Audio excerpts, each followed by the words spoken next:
Assalamualaikum warahmatullahi wabarakatuh. Halo semuanya teman-teman akuntansi manajemen 2018. Kita dari kelompok 1 mata kuliah penganggaran Akmen 2018. Di sini kita akan menjelaskan mengenai satu materi dari penganggaran, yaitu anggaran penjualan. Nah, sebelum kita lanjut ke materi, izinkan saya untuk memperkenalkan diri saya dan teman-teman saya. Nama saya Astria dan ada teman saya Muhammad Lutfi Ardi, ada Maulida Imansari, ada Farhan Novendra, ada Ersa Apriliana, ada juga Nur Aini Wahyuningsi, dan yang terakhir ada Erlin Safira. Oke, kita langsung saja lanjut ke materi.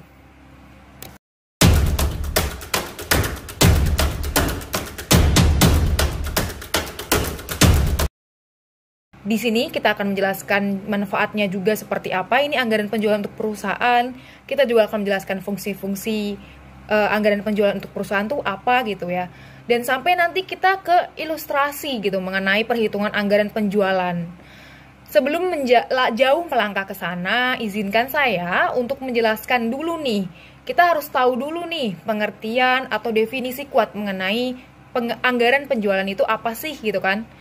Nah, oke. Jadi anggaran penjualan adalah anggaran hasil penjualan atau anggaran hasil proses menjual. Nah, kita dapat dua kata ya kan? Dua kata inti mengenai menjual dan penjualan. Ini berbeda teman-teman. Kalau menjual tuh apa sih? Kalau menjual kan dalam bahasa Inggris namanya sell ya gitu. Nah, kalau sell adalah menyerahkan, memberikan produk kita, produk perusahaan kepada pembeli, kepada konsumen dengan harga tertentu yang sudah ditentukan dan ada waktu tertentu. Jadi menjual ini ada waktunya gitu ya. Nah, sedangkan penjualan itu apa? Kalau penjualan dalam bahasa Inggris kan selling gitu kan. Nah, kalau selling adalah proses kegiatan menjual. Proses. Di sini kita harus menggarisbawahi proses ya. Yang namanya proses pasti ada langkah, ada tahapannya gitu. Nah, tahapannya itu apa aja? Dari kegiatan penetapan harga sampai produk itu di tangan konsumen atau di tangan pembeli, itu ada biaya yang mungkin muncul dan harus sudah dianggarkan oleh pihak manajemen, sudah direncanakan gitu ya, sudah harus diketahui di awal periode. Nah, maka dari itu bisa saya tarik kesimpulan bahwa penganggaran penjualan merupakan rencana. Namanya rencana pasti awal gitu ya, rencana tertulis yang dinyatakan dalam bentuk angka dari produk yang akan dijual perusahaan pada satu periode tertentu. Nah, di sini termasuk juga ada penetapan harganya gitu ya kan, ada waktunya juga gitu, dan mungkin biaya-biaya yang mungkin muncul sampai produk tersebut ke tangan konsumen, mungkin ada biaya pengirimannya gitu. Nah, itu yang akan kita pelajarin pada video kali ini teman-teman. Sebelum lanjut ke mungkin itu saja yang bisa saya jelaskan. Selanjutnya akan dijelaskan oleh rekan saya, Farhan. Terima kasih.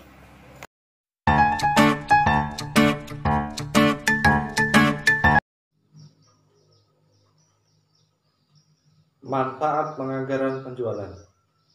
Anggaran penjualan merupakan hal yang sangat penting karena menjadi salah satu kunci keberhasilan bagi perusahaan untuk mencapai tujuan. Ada berbagai manfaat yang diperoleh dari penyusunan anggaran penjualan. Contohnya dari Hilton dan Gordon yang mengungkapkan sebagai berikut. 1. Untuk mengurangi ketidakpastian tentang pendapatan di masa datang. Yang kedua, untuk memasukkan kebijakan dan keputusan manajemen ke dalam proses perencanaan. Contohnya, dalam rencana pemasaran. Yang ketiga, untuk memberikan informasi penting berisi pembentukan elemen lain dari rencana laba yang menyeluruh. Yang keempat, untuk memudahkan pengendalian manajemen atas kegiatan penjualan yang dilakukan. Yang kelima, tujuan dan kegunaan anggaran penjualan. Selain itu, terdapat manfaat utama penganggaran. Yang pertama, anggaran penjualan sebagai dasar penyusunan anggaran lainnya.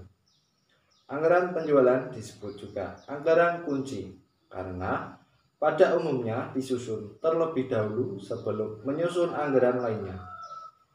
Kesalahan dalam penyusunan anggaran penjualan juga berdampak pada kesalahan anggaran lainnya, sehingga anggaran penjualan menjadi salah satu kunci keberhasilan bagi perusahaan. Yang kedua, anggaran penjualan sebagai ujung tombak dalam mencapai tujuan perusahaan untuk memperoleh laba. Untuk memperoleh laba penjualan yang maksimal, tentunya perusahaan harus mengusahakan penjualan setinggi-tingginya dan beban ditekan serendah-rendahnya, sehingga anggaran penjualan dapat menjadi ujung tombak dalam mencapai tujuan perusahaan untuk memperoleh laba.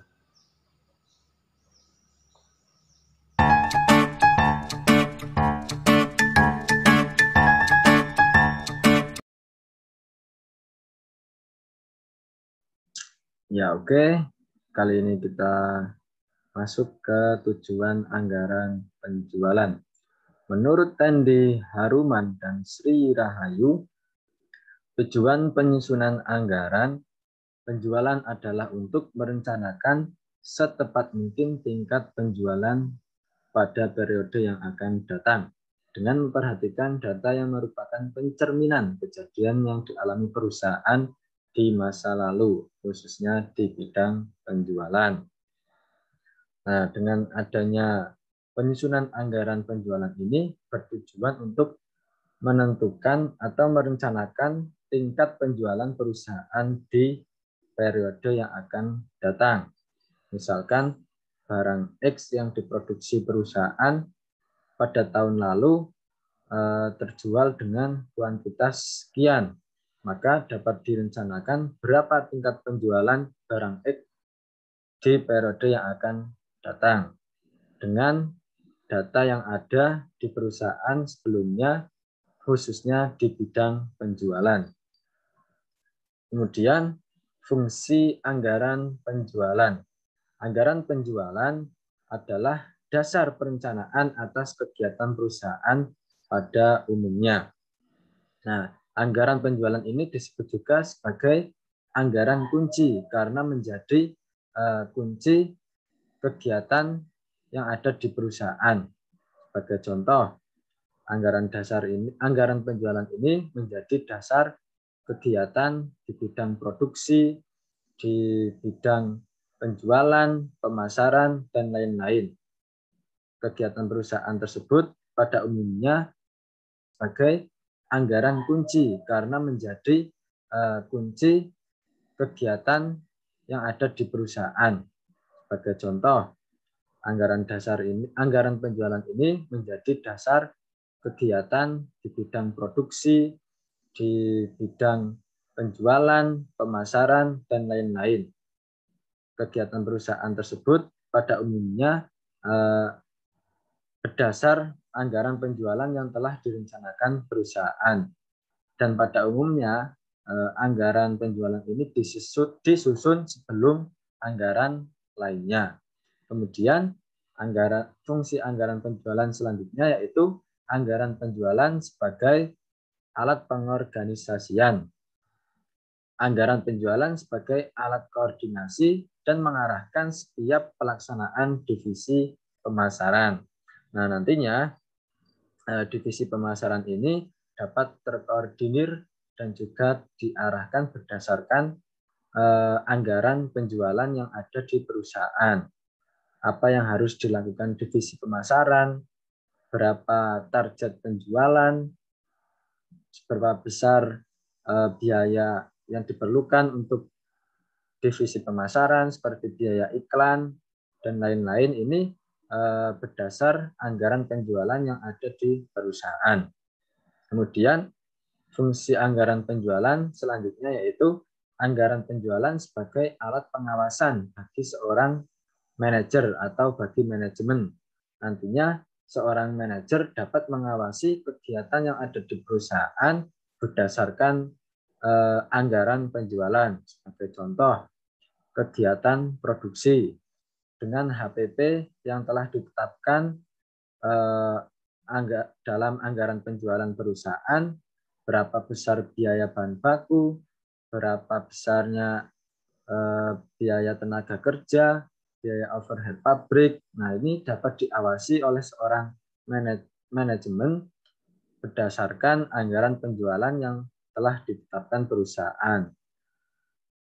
Contoh lain, di bidang penjualan atau pemasaran, target penjualan berapa, biaya iklan berapa, dan lain-lain ini dapat diawasi juga oleh seorang manajer berdasarkan anggaran penjualan yang telah ditetapkan.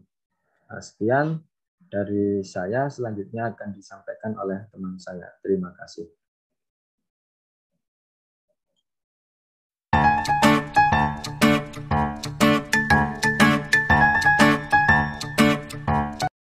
Saya Sarliana, saya akan menjelaskan mengenai faktor-faktor apa saja yang mempengaruhi anggaran jualan.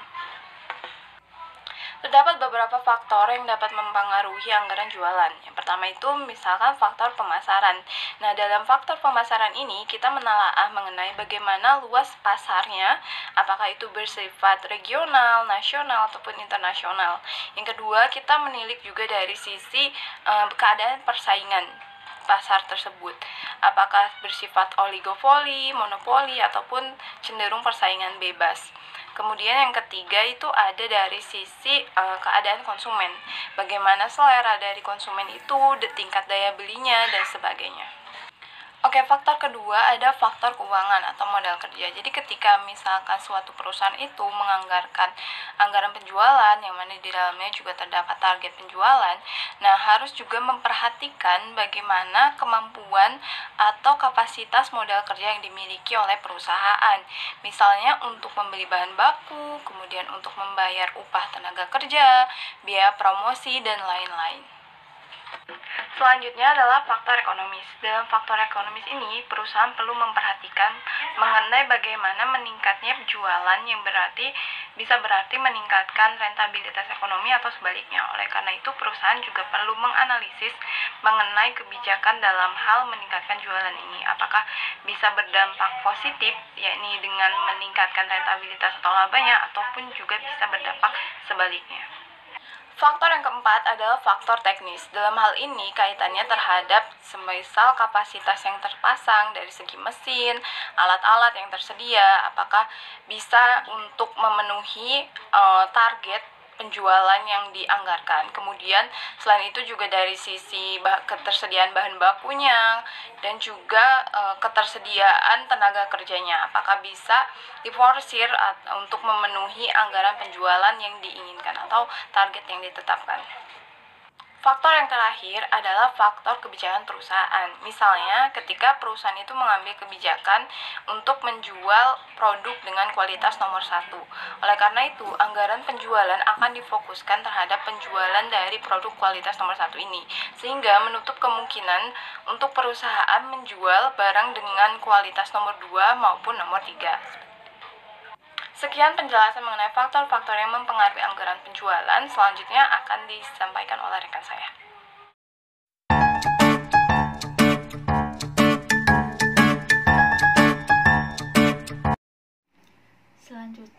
Selanjutnya yaitu ada ilustrasi penyusunan anggaran penjualan.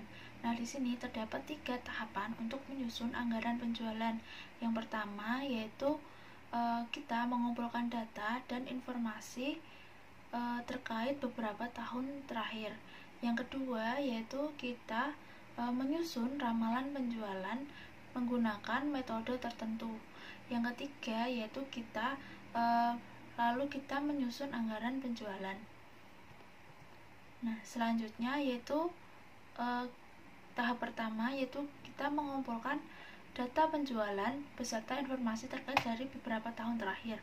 Nah, di sini terdapat contoh dari perusahaan kecap asli, yaitu data penjualan pada tahun 2011 sampai 2015.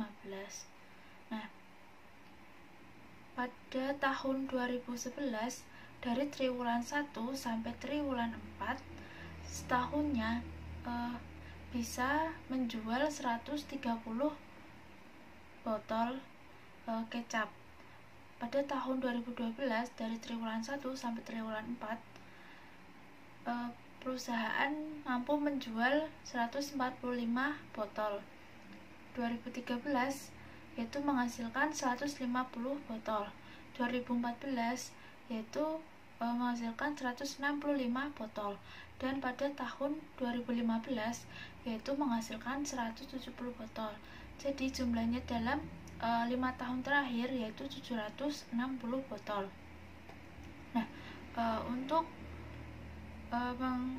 untuk mencari rata-ratanya kita bisa mengambil dari nilai tengahnya.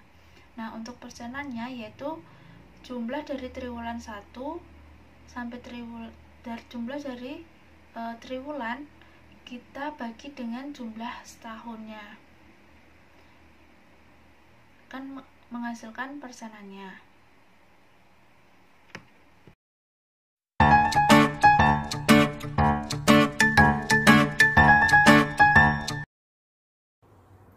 Perkenalkan, nama saya Erlin Safira Mahendra Putri, NIM 721141824. Di sini saya akan melanjutkan materi yang telah disampaikan oleh rekan saya Nur Aini, yaitu tentang ilustrasi penyusunan anggaran penjualan. Di sini terdapat kasus dari perusahaan kecap asli. Dan di sini terdapat keterangan bahwa perusahaan kecap asli menjual kecap di 2 daerah, yaitu di Banjarmasin dan di Martapura, dengan perbandingan 2:1, yang artinya penjualan di Banjarmasin itu 2 kali lipat lebih banyak dibandingkan dengan penjualan di Martapura. Nah, itu kebijakan distribusi penjualan yang telah ditetapkan oleh perusahaan tersebut. Dan di sini ada kebijakan perusahaan terkait dengan harga jual. Misalnya kecap sedang di Banjarmasin itu seharga Rp500, sedangkan di Martapura seharga Rp600, dan begitu juga untuk kecap manis dan kecap asin. Nah, kemudian terdapat informasi distribusi penjualan untuk ketiga produk tersebut. Untuk ketiga produk tersebut itu ada pembagiannya masing-masing. Nah, untuk kecap sedang itu sebanyak 50%, kemudian untuk kecap manis sebanyak 30%, dan untuk kecap asin sebanyak 20%. Nah, kemudian kita diminta untuk menyusun ramalan penjualan tahun 2016 dengan menggunakan analisis tren. Nah, kemudian kita susun terlebih dahulu tabel ramalan penjualannya dengan menggunakan metode kuadrat terkecil. Nah, di dalam tabel itu ada N. N itu jumlah tahunnya. Nah, kemudian ada kolom tahun. Kemudian ada kolom penjualan atau Y. Kemudian ada kolom X, X kuadrat, dan kolom XY. Nah, mengapa kita menggunakan tabel ini? Karena untuk menyusun persamaan peramalan penjualan pada tahun 2016. Yang pertama kita tentukan terlebih dahulu X-nya. X di sini yang pertama kita buat 0, kemudian 1, 2, 3, dan 4. Lalu kita jumlahkan hasilnya 10. Nah, kemudian untuk mencari X kuadratnya, yaitu dengan cara X pada kolom di sebelah, kemudian dikuadratkan. Nah, berarti 0 dipangkat 2 hasilnya 0, kemudian 1 pangkat 2 hasilnya 1, dan seterusnya sampai tahun 2015. Nah, kemudian kita jumlahkan hasilnya 30. Nah, kemudian untuk mencari nilai XY, yaitu dengan cara X dikalikan dengan Y atau penjualannya. Misalnya 0 dikali 130 hasilnya 0, kemudian 145 dikali 1 hasilnya 145. Begitu juga seterusnya. Sampai tahun 2015, kemudian kita jumlahkan hasilnya 1620. Nah, selanjutnya kita mencari nilai A dan B. Rumusnya untuk mencari nilai B yaitu N dikali XY dikurangi XY, kemudian dibagi dengan N dikali X kuadrat dikurangi X kuadrat, yaitu 5 dikali 1620 dikurangi 10 dikali 760, kemudian dibagi 5 dikali 30 dikurangi 10 kuadrat, hasilnya 10.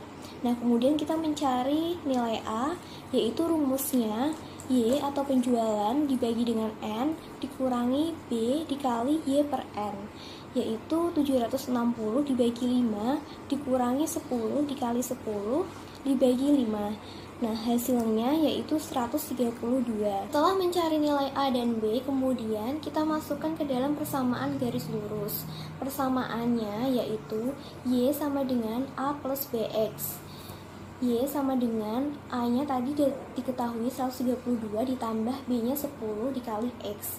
Nah, selanjutnya kita akan mencari tahu ramalan penjualan pada tahun 2016, yaitu Y 2016 sama dengan 132 ditambah 10 dikali 5. Mengapa X-nya 5? Karena tadi kan pada tahun 2015 X-nya kan 4. Nah, maka pada tahun 2016 X-nya yaitu 5.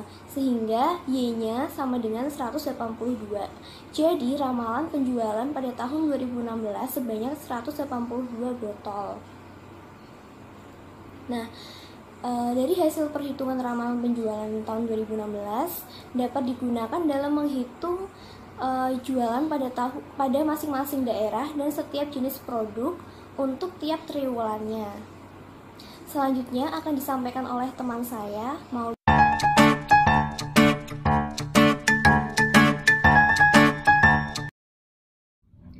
Assalamualaikum warahmatullahi wabarakatuh. Perkenalkan, nama saya Maulida Imansari, NIM 7211418063. Di sini saya sebagai penyaji terakhir akan melanjutkan presentasi dari penyaji sebelumnya.